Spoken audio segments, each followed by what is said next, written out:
be £40 cap. Almost 49, is it?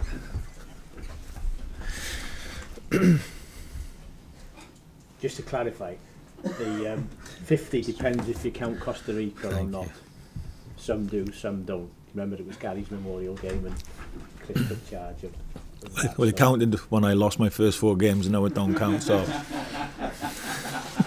Should we have a show of hands then? Let's have a vote.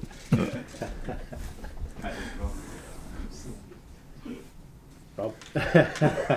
Right, Rob can go first. Oh, no, who's going first? Yeah, come on, whoever wants to go first. Chris, can we start with Chris Gunter then? He'll equal Gary Speed's record for outfield appearances tomorrow. He's probably not one of the headline names in the squad, but just how important is he? Yeah, of course, that's the example that... So, you Ethan Ampadu and Ben Woodburns and David Brooks and these young players coming through, Tom Lockyer, they look at him, you know, and never misses a camp, never misses games.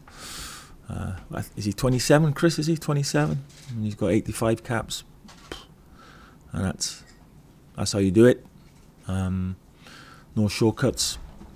Whether you're playing now in a game against Panama, which people will say there's nothing on it in terms of points, which is right, but for us there's still a lot on it because we can get a lot out of it. Or whether we're playing in a semi-final and tournament, he looks at it all the same, playing for Wales.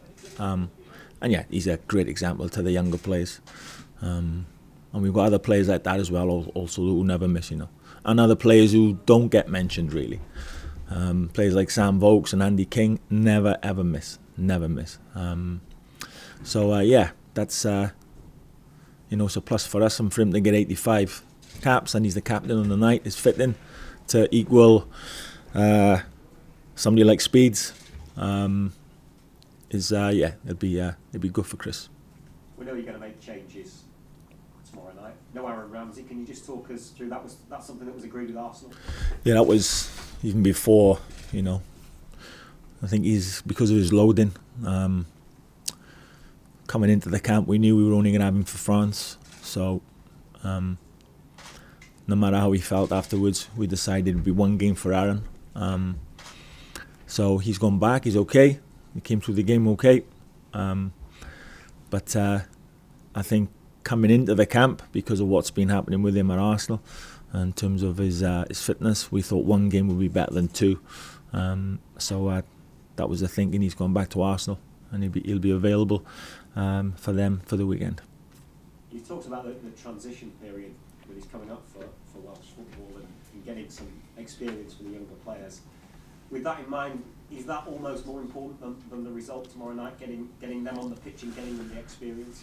Yeah, we always want the result. We always want the performance. Performance gets you the result normally, so there can't be any pressure on them, because some of them, you know, it's brand new to them. But they've showed enough to tell us that they belong here. They're capable of playing on this stage. It's the start for them. They've got to keep working hard because they haven't actually done anything yet. But they've shown good signs. So, and against they're playing against a World Cup qualifying team tomorrow night. It's going to be a tough 90 minutes. But this is why we need to get them on the pitch. And between now and when we start playing for points again, these boys need more and more minutes on the pitch, because when the campaign games come, then our squad's bigger in terms of experience. Because of talent, they've got talent, no doubt. They just need that experience of being in an international game, starting a game, being involved in it, and learning from that experience of being out there. And you can't prepare anybody for that. They need to be in it, you know, in live time. And so that's very, very important tomorrow. But it'd be good, you know, it'd be good for the nation to see them. We took 2,000 fans to Paris, which is amazing, considering it was a friendly. There'll probably be 15,000 here tomorrow night, I think. It's hard for the people from North Wales to get down to us because they're working the day after. Obviously, everybody that's coming back from Paris, you know, costs a lot of money. But it'd be nice we get as many in there as we can to look at some of these younger players, because they are the future. This is the future. and they will be very, very much involved in whoever we're playing in the next campaign. You know, we're looking at some of these players coming into the squad. I've said before, I think it'll be a stronger squad eventually than the squad that went to the European Championships. We know that your future will be resolved after the game, but just how quickly do you expect a decision? Could it be before the end of the month, before Christmas? Is that the indication? That will, you know, that will be up to the powers that be. That won't be my decision. I think, of course, without going over all ground, we know the situation. They already know my stance and how I see things, how I want to work, who I want to work with, how I want it to go. But they may not. I said it before. They may not. They may say, "Look, we don't see it that way," and that's okay. There won't be any bad feeling because the experiences we've had and where we've taken it, you know, that'll never be spoilt. It has been fantastic, and if that's the way it goes, that's the way it goes. That's football. Everything has to come to an end. Simple as that. Or they may agree with me and say, "Yeah, this is how we see it also." So, but again, that'll be up to them when they want to sit down with me again after tomorrow night. You know, and the timings of it, I can't tell you exactly when that will be. That will be down to them. Is the backroom team integral to the discussions? No, 100%. 100%. It's not me sitting down. Where's my contract? I want to sort it out. I want this, that, the other. Not at all. Of course, I'm a factor in it. I'm the manager, but I've got a support group around me that are integral. And how I see us going to the next step, that's very, very important. But, you know, like I said, we may not all be singing off the same hymn sheet. Last one from me. Gareth Bale picked up another injury on Friday. Real Madrid announced that. Is that concerned that he's picking up these niggly little injuries? I think he'll be concerned, Bale, that he's picked up another niggle, and sometimes that happens. You know, if you can come back too early, work too hard to get back, even if you're trying to shave 3 or 4 days off because you want to get back in time for a game. Because players, you know, we all want to play. I was a player myself, and being on the treatment table is not fun. It's not fun for anyone. So you want to be out there, and when you see your teammates out there and you're not part of it, it's not a nice feeling. So sometimes you can. What harder you work to get back, the longer it takes you to get back because you pick up niggles, and he's finding that out now, Bale. So it's a shame, really. You know, he'd be a loss for them, Madrid, and I think they need him now also. And of course for us, we're always a stronger force when you've got somebody like that in your ranks. But we wish him a speedy recovery. Chris, you say you don't know when the contract will be sorted. Your present one expires at the end of November. Would you like it sorted by the end of November if you can? I think everybody, you know, don't think none of us gain anything by it dragging. So yeah,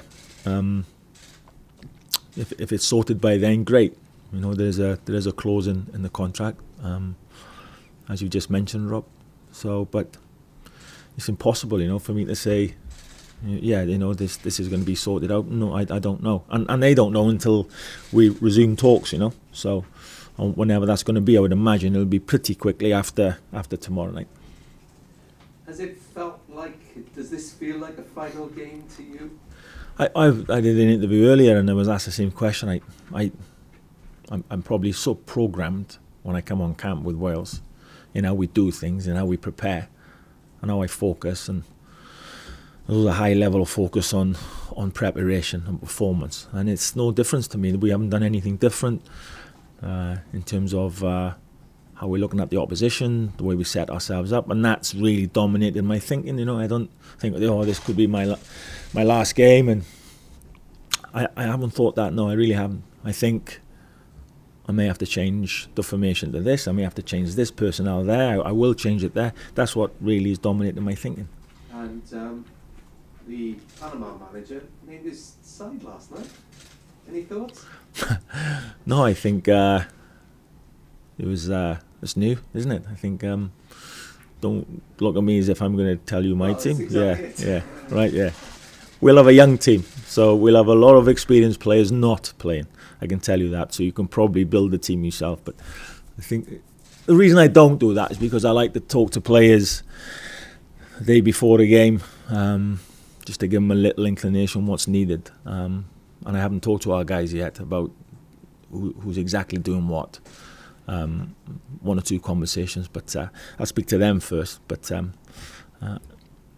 no, you don't see that too often. With the mind you, if this was a campaign game for 3 points, I'm not sure that we would know the Panama team 24 or 48 hours before the game. But who knows? Chris, if it was to be the last game, how proud would you be of what you've done in the time you've been at Spring Chief? If I am going to walk away and we're going to shake hands, then of course I think it's we took it to a level that was unthinkable, really. You know, in the space of time that we did it, I think that, you know, but I'd be even more proud in 2 or 4 years' time the team qualified again, because I think that's the acid test for us. Whatever has been put in place. Before I arrived, Speeds got the setup going. It was more professionally run. When you put good foundations in place, then we've come in and built on that. Tried to take it forward. And it's now, like Chris said, we had to get it like a Premier League setup, not an international part-time. It had to be like a Premier League setup. So it's very professional now. But the acid test is in 2, 4, 6 years' time that we keep on being competitive in campaigns. And if I'm not here, and I'll be looking on, of course, I'm like any other Welsh man or woman, and I see the team being competitive and getting a qualification 1 in 3 or 4, but always competitive, then I'd be really proud of that. Because, you know, people talk about legacy. The legacy is not me, and the legacy wasn't Speeds or John Toshak. We're coming and we're passing through. The legacy is Wales. The legacy is a jersey. That's what the legacy is. It's not one man. And I'm just coming through, and this is my experience and my time of it. And I can say, yeah, I played a part in that. But it's in the next 2, 4, 6 years that we're there or thereabouts. That is, and I'll be really proud that if the team are doing that with me or without me, and I've obviously played a part in that. That's what I'd be proud of. Chris, you touched on in Paris after the game how there was a hangover from not making the World Cup. How long do you think that might last? And also, can you talk about what Michael O'Neill might be going through after, obviously, the pain of missing out? Oh, it's the worst. I'm still not over it. I'm not sure I will get over it. You know, I will have something like that. And if you set out for something that's really big to achieve it, you know the ramifications if you don't get it is, you know, I think that's what stops a lot of people from trying in the first place, because the disappointment's so great. So yeah, I don't think that, you know, that night I still can't watch the game, to be honest with you. You know, I never ever get over that night. It was a horrible night for us, and but that's sport, you know, that's life. You don't always come up with what you need, and then you gotta use that experience to make you stronger, to make you better. And Michael O'Neill will do that. He did a great job, Michael, with Northern Ireland up against a very good Switzerland team. And you could just see in that second half yesterday the spirit of Northern Ireland. You know, for all the talent that Switzerland have, I never saw them playing as a team yesterday. I saw 1 or 2 of their players with attitudes that I wouldn't be very proud of when they're being substituted, when they need 15 minutes to qualify for the World Cup, and you see players coming off and not really celebrating with it and saying to their teammates, come on, 10 or 15 minutes, just get it right, we're going to do it. It was like not very happy. And I looked at the Northern Ireland team, who are not as talented as the Switzerland team, but because they got that togetherness and real spirit, and that's because of Michael O'Neill, they nearly pulled it off. You know, one kicked off the line in the last minute, just by sheer willingness and determination. So, you know, I thought we were all watching it last night. We all wanted Michael, we all wanted Northern Ireland to win. Sadly, they didn't, but I think he'll be devastated, Michael, but he's done an absolutely tremendous job. But again, like me, that feeling doesn't go away too quickly when you fall. Chris, have you considered what your emotions might be like when you find to know and could well be the last time you It was a funny one, Chris. Really, I don't know, because I haven't thought, about the final whistle, and there'll be no more international experience for me, and I haven't thought about it. I'm looking forward. I always look forward to the national anthem.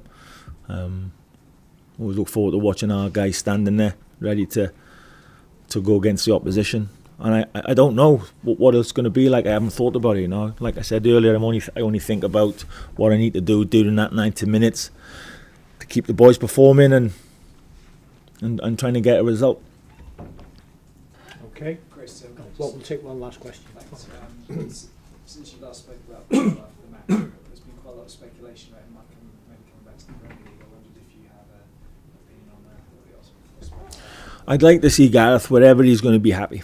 That's what I'd like. If I'm going to be the Welsh manager for 2 more years or 4 more years, whatever it is, I'd like to see him stay in Real Madrid, because alright, he's picked up a lot of injuries, but generally the Premier League's much tougher than La Liga in terms of the physicality. It's very tough, the Premier League. So, but if wherever he's happy. When he's happy, he plays good football. He plays great football. He comes with us, he's happy, and we see an amazing player. If wherever he's not happy, then he shouldn't be there. So, if he's happy in Madrid, fine. If he's not, then he needs to go and play somewhere where he's happy.